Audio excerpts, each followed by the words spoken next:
یہ سارا کمال جو کائنات میں آپ دیکھ رہے ہیں کس کا کمال ہے؟ محبت کا کمال ہے۔ یہاں کچھ محبتوں کے بیچنے والے ہیں اور کچھ محبتوں کے خریدار ہیں۔ یونیورسٹیز میں جاؤ گے، ایک سبجیکٹ ہے مارکیٹنگ، اس سبجیکٹ میں کیا سکھایا جاتا ہے کہ یہ گلاس ہے، تم نے اس کو بیچنا کیسے ہے، کوئی اس کو خریدے تو کیوں خریدے؟ جب تک اس کی محبت پیدا نہیں کرو گے، جب تک اس کی ضرورت ایجاد نہیں کرو گے، تب تک کوئی تیرے پاس نہیں آئے گا۔ دکان میں گئے، 4 قسم کے ڈرنکس پڑے ہوئے تھے، آپ ایک خاص ڈرنک کی طرف ہاتھ کیوں بڑھاتے ہو؟ پہلے آپ کے سب کانشیس میں اس کی محبت کو ڈالا جاتا ہے۔ لندن سے یہاں تک آؤ گے، سٹی سینٹر سے یہاں تک آؤ گے، کئی بل بورڈز آپ کو نظر آئیں گے۔ اب آپ 70 کی سپیڈ سے جا رہے ہو، بل بورڈ کے لگانے کی ضرورت کیا ہے؟ کتنے سیکنڈ انسان اس بورڈ کو دیکھتا ہے 70 مائل کی سپیڈ میں، 80 مائل کی سپیڈ میں، لیکن لگایا جاتا ہے کیونکہ 1 سیکنڈ کی بھی نگاہ پڑی وہ تیرے سب کانشیس میں گیا، اور جب گیا تو اس نے تیرے دل میں چاہت کو پیدا کیا، اس نے تیرے دل میں محبت کو پیدا کیا۔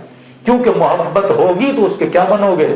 خریدار بنو گے۔ یہ محبت ہے جو انسان کو عرفان الہی تک لے کر جاتی ہے۔ اب سوال ہے، قصور محبت کا نہیں، محبت کسی کی بھی آئے انسان اس کے لیے قربانی دیتا ہے۔ وہ شہر رے کی حکومت کی محبت ہو تو ابن سعد کو کہاں سے کہاں تک لے کر چلی گئی، وہ تخت و تاج کی محبت ہو تو انسان کو سولیوں پہ چڑھا دیتی ہے۔ یہ محبت تھی جس نے قذافی کا یہ حال کیا، یہ محبت تھی جس نے صدام کا یہ حال کیا، یہ محبت ہے جو انسان کو ظالم بھی بناتی ہے، یہ محبت ہے جو انسان کو مظلوم پرور بھی بناتی ہے۔ کوئی اپنی ذات کی محبت میں پورے فلسطین کو تباہ کر رہا ہے، کوئی مظلوم کی محبت میں اتنی بڑی شہادتیں دے رہا ہے۔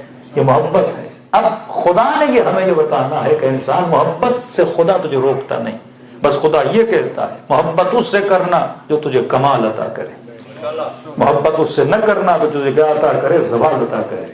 تو کمال کی محبت وہ ہے جو ان سے کرو جن کی ذات میں کمال پایا جائے۔ جس کی ذات میں کمال نہیں ہے تو اس سے محبت کیوں کر رہا ہے؟ تو میں نے اشارہ کیا تھا، وہ محبت کسی کام کی نہیں جس محبت میں زوال پایا جائے۔ اور جس عالم میں آپ رہتے ہو، یہ عالم مادہ ہے، مٹیریلس دنیا، اور مادے کی خصوصیت میں یہ ہے کہ مادے کو زوال ہے۔ حسین سے حسین چہرے سے محبت کرو گے، ایک دن حسن کو زوال مل جائے گا۔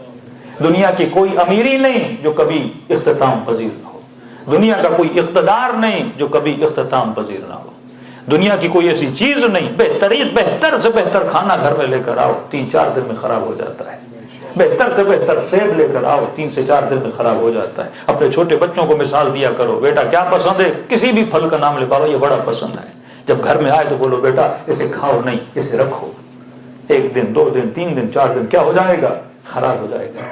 تو اسے سکھاؤ کہ میرے لال سیب عشق کرنے کے لیے نہیں، سیب کھانے کے لیے ہے، یہ میری ضرورت کو پورا کرنے کے لیے ہے، نہ کہ میں اس کا عاشق بن جاؤں، بنوں گا تو اسے کیا ہے؟ زوال ہے۔ اسی طرح قرآن کہتے ہیں نمل مال والبنون، یہ جو مال ہے، یہ جو اولاد ہے، یہ فتنہ ہے۔ کبھی وہی خدا کہے کہ اس میں اولاد میں اور ہم نے بیوی میں کیا رکھا؟ سکون رکھا۔ خدا تو کبھی کہے سکون، تو کبھی کہے فتنہ۔ کا سکون تب ہے جب تو اس کو ضرورتوں کے لیے استعمال کرے، فتنہ تب بنتا ہے جب یہ تمہارے عشق میں بدل جاتا ہے۔ جب اولاد عشق میں بدل جائے پھر وہ عشق اللہ کے عشق کے مقابلے میں آ جاتا ہے، جب بیوی عشق میں بدل جائے پھر وہ کہیں خدا کے مقابلے میں آ جاتی ہے، جب مال عشق میں بدل جائے پھر وہ رب کے مقابلے میں آ جاتا ہے، جب تخت عشق میں بدل جائے وہ خدا کے مقابلے میں آ جاتا ہے۔ سیدہ سے لے کر کربلا، کربلا سے لے کر 11ویں امام کی زندگی پڑھو گے، وہ عشق ایک نظر آتا ہے، وہ عشق پروردگار عالم ہے، جہاں ساری محبتوں کو لٹایا جا رہا ہے۔ کس کی محبت پہ؟ جو لازوال محبت ہے، اس کی محبت پہ جسے فنا نہیں ہے، اس کی محبت پہ جس پہ بقا ہی بقا ہے۔ ابراہیم کو بڑھاپے میں بچہ دیا، پہلا امتحان یہ ایسی زمین پہ چھوڑ گیا جہاں فصل نہیں ہوتی۔ پھر جوان ہوا بچہ 13-14 سال کا، پہلی مرتبہ ملاقات کے لیے گئے، پھر خواب دیکھا کہ اپنے ہی بچے کے گلے کو کاٹ رہے ہیں۔ یہ گلا ابراہیم اسماعیل کا نہیں کاٹ رہے تھے، خدا دیکھنا چاہتے تھے یہ محبت کا گلا کاٹتا ہے کہ نہیں۔ امتحان محبت کا ہے، کیا تو اس محبت کو اس محبت پہ قربان کرتا ہے کہ نہیں؟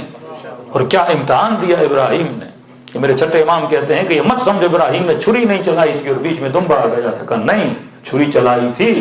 دلیل یہ ہے کہ جب اسماعیل واپس جا رہے تھے تو ہاجرہ نے گلے پہ لال نشان دیکھے، یہ نشان اس لیے تھے کیونکہ گلے پہ چھری چلی تھی۔ امام نے فرمایا 3 مرتبہ ابراہیم نے چھری چلائی لیکن گلا نہیں کٹا. یہ چھری تھی جو اسماعیل کے گلے کو نہیں کاٹ رہی تھی. کہ تیسری مرتبہ جب چلایا اور گلا نہ کٹا تو ابراہیم کو جلا لایا, اسی چھری کو پتھر پہ مارا اور کہا چھری نافرمانی کیوں کر رہی ہو, خدا کا حکم ہے کہ اسماعیل کا گلا کاٹوں. کہ بے زباں چھری سے آواز آئی, ابراہیم کروں تو کیا کروں, خلیل کہتا ہے کاٹو, جلیل کہتا ہے نہ کاٹو. یہ گلے کو کٹنا یہ محبت کا گلا تھا. کربلا کس چیز کا امتحان ہے؟ محبتوں کا امتحان ہے. وہ کون سی چیز ہے جب عبداللہ الحسین نے اللہ کی محبت میں قربان نہیں کی, صرف یہ سکھانے کے لیے کہ یہ عالم عشق کے لیے پیدا نہیں ہوا. عشق اس سے کرو جو ذات کیا ہو, با کمال ہو, جس کو کبھی زوال نہ ہو. چمڑی کو زوال ہے, حسن کو زوال ہے, جوانی کو زوال ہے, پانی کو زوال ہے, کھانے کو زوال ہے. دنیا کی کون سی چیز ہے جس کو اختتام نہ ہو؟ یہ عالم فنا ہے. اب کہاں اگر بقا کے سفر پہ نکلنا چاہتے ہو تو ان سے محبت کرو جن کے عشق کو خدا نے کیا عطا کیا ہے, بقا عطا کی ہے. اس کی چھوٹی سی مثال غم ابا عبداللہ الحسین ہے. ہر غم تھم جاتا ہے. 1 سال رو گے, 4 سال رو گے, والد بھی مر جائے 6 سال رو گے, لیکن یہ 1400 سال سے ایک ایسا غم ہے جو تھمنے کا نام نہیں لیتا. انسان جتنا روئے حسین کا غم پھر بھی کیا رہتا ہے, تازہ کا تازہ رہتا ہے. یہ معجزہ نہیں تو کیا ہے؟ فرمایا خدا ہر حرارت کو بجھا دیتا ہے لیکن ذکر حسین کی حرارت کو کبھی بجھنے نہیں دیتا, کیونکہ یہ حرارت بجھنے کے لیے نہیں آئی. اور عرض کیا کہ یہی عشق کمال خدا نے آپ کے بچے کے دل میں, خدا نے آپ کی فطرت میں, خدا نے آپ کے نیچر میں رکھا ہے. یہ وہ چیز ہے جو کسی اسکول میں پڑھائی نہیں جاتی, یہ اس عالم و عالم زر سے تجھے پڑھا کے بھیجا جاتا ہے. کہ آج میں کسی سے پوچھوں, کوئی کوشچن کروں, پورے مجمع کا جواب ایک ہوگا. اگر میں کہوں اس مجمع میں کوئی ہے جو کنجوس سے پیار کرے, لیکن اگر کہوں کوئی ہے ایسا جو سخی سے عشق کرے, تو انگریز بھی بیٹھا ہوگا نا تو کیا کہے گا, مجھے سخی سے پیار ہے. اتنا بڑا جلوس فلسطین کی حمایت میں نکلا کہ مولانا اتنے سارے انگریز نکلے, مسلمان بھی نہیں نکلے. تو میں نے کہا یہ مسلم کی محبت میں نہیں نکلے, یہ نیچر کے حکم پہ باہر نکلے, کیونکہ فطرت کبھی ظلم کو پسند نہیں کرتی. یہ اللہ نے انسان کی نیچر میں رکھا. ہر انسان سخی سے کیا ہوتا ہے, عشق ہوتا ہے. سخی ہندو بھی ہو تو آپ تعریف کرو گے, سخی کرسچن بھی ہو تو آپ کیا کرو گے, تعریف کرو گے. دنیا کا کوئی بندہ ظالم سے پیار نہیں کرتا. ہے اس مجمع میں کوئی ایسا بندہ جو کہے مجھے بزدل سے بڑا پیار ہے؟ ہر بندہ بہادر سے پیار کرتا ہے. بہادر اپنا ہو یا غیر ہو, انسان تعریف, یہ تعریف کہاں سے نکل رہی ہے, اندر سے, کیونکہ خدا نے آپ کی ذات میں عشق کمال رکھا.